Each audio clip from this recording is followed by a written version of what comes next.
Kasih teman-teman, sore hari ini kami dikasih kesempatan untuk melakukan hak jawab ya terhadap pernyataan-pernyataan saudara Gary Julian ya selaku ketua dari Yayasan Rumah Peduli Kemanusiaan.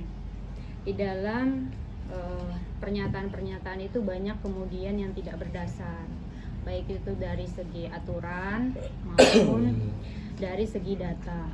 Kami berharap begini, bahwa apapun statement yang dikeluarkan, kemudian yang disampaikan di publik, agar tidak menjadi kerancuan, silahkan kemudian dikeluarkan dengan data-data yang valid begitu.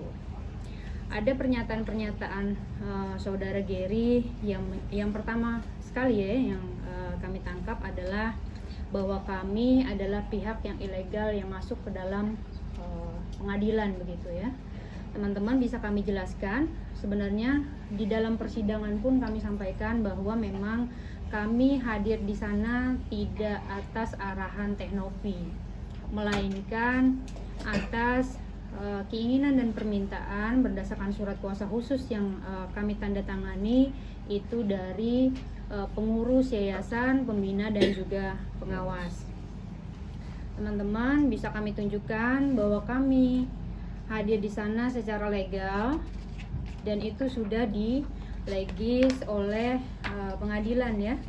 Itu ada lampiran-lampiran, terus kemudian sudah disahkan oleh pengadilan. Sehingga kalau ada pernyataan bahwa tindakan kami masuk ke persidangan adalah tindakan ilegal dan tidak berdasar, itu kami bantah pada hari ini.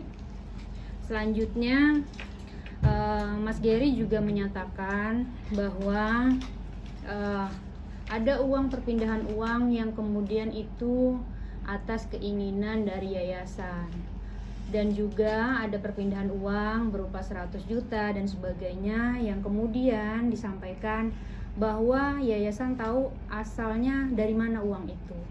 Kami buktikan kembali bahwa yayasan tidak mengetahui sama sekali uang itu, teman-teman. Uang yang disampaikan oleh Mas Gary yang senilai 100 juta itu masuk ke yayasan kemudian berpindah pada hari esoknya begitu. Jadi sama sekali belum ada rapat pengurus, rapat pembina maupun pengawas terhadap uang itu digunakan untuk apa. Itu yang pertama. Kemudian Mas Gary menyatakan bahwa bendahara tahu, terus kemudian yayasan juga tahu, kemudian uang itu adalah uang dari Bang Densu ya, begitu pernyataannya. Kami sampaikan teman-teman, ini dari yayasan meminta Mas Gary mengklarifikasi terhadap uang itu, karena yayasan nggak tahu sama sekali. Jadi jangan kemudian Mas Gary sebagai ketua yayasan menyampaikan hal-hal yang tidak sesuai faktanya, bahwa memang yayasan sama sekali tidak mengetahui gitu ya. Itu tadi. Jadi ini permintaan klarifikasi dari badan pengurus kepada Mas Gary agar Mas Gary mempertanggungjawabkan uangnya itu. Karena walau bagaimanapun uang yang sudah masuk ke yayasan harus dipertanggungjawabkan. Itu secara audit. Sedangkan uang itu masuknya hanya dalam waktu 1 hari saja. Masuk ke yayasan terus besoknya sudah keluar. Sedangkan arahan dari pendiri ya, uang itu harus dikembalikan kepada yang mengirimkan, karena tidak ada dokumen-dokumen penyerta untuk apa uang itu digunakan itu ya. Terus kemudian Mas Gary juga menyatakan bahwa kami menghalang-halangi semua proses yang dilakukan oleh Mas Gary, baik itu penahanan dokumen dan sebagainya. Kami sampaikan teman-teman pada tanggal ini masih 2024, ini legal advice kami terhadap Teknopi ya. Sama sekali kami tidak pernah menganjurkan atau mengarahkan penahanan dokumen yang kemudian bertentangan dengan hukum maupun peraturan perundang-undangan lainnya. Semua kami bertindak untuk dan atas nama kuasa, itu berdasarkan aturan-aturan hukum yang berlaku.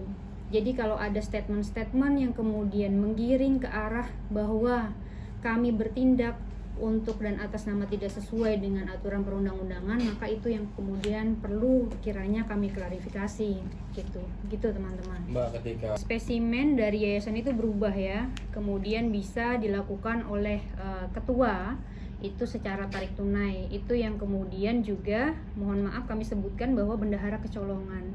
Bendahara diinfokan memang oleh Mas Geri ada uang masuk sebesar 100 juta.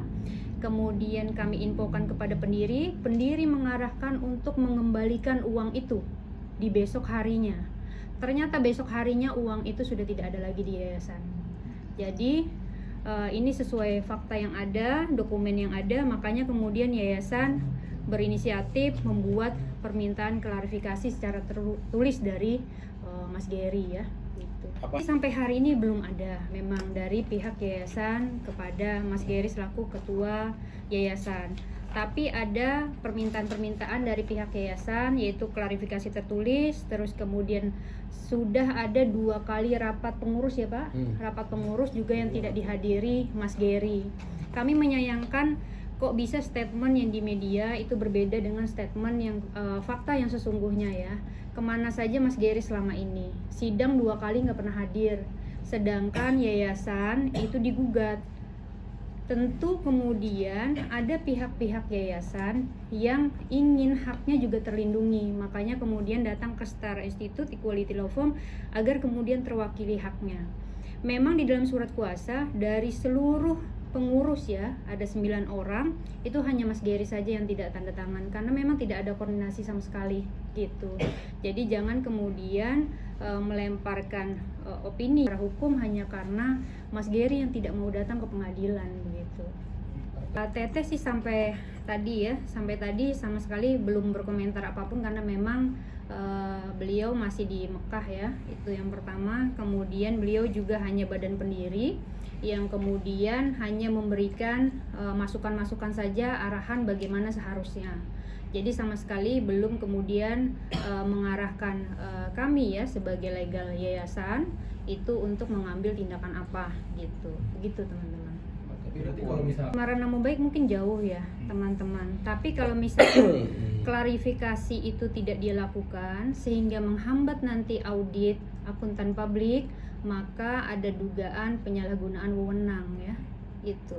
Nah, jika ada penyalahgunaan wewenang sendiri apa ya sanksi yang maksudnya harus diterima oleh si Geri sendiri apa mungkin?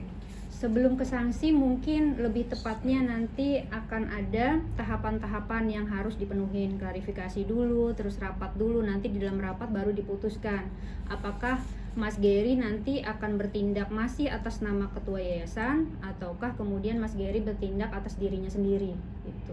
Kedudukan Mas Geri sebagai perseorangan maupun sebagai ketua yayasan.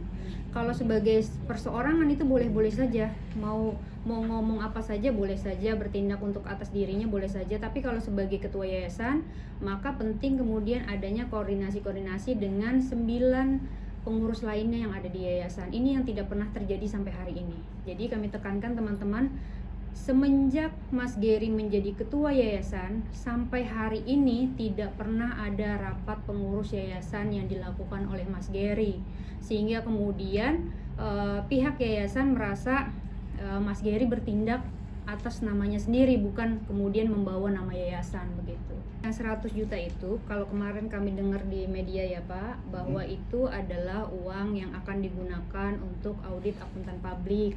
Sedangkan audit akuntan publik itu tidak pernah didiskusikan dan tidak pernah ada dokumen ke yayasan bahwa itu akan dilakukan oleh siapa, terus dokumen-dokumen apa saja yang diperlukan.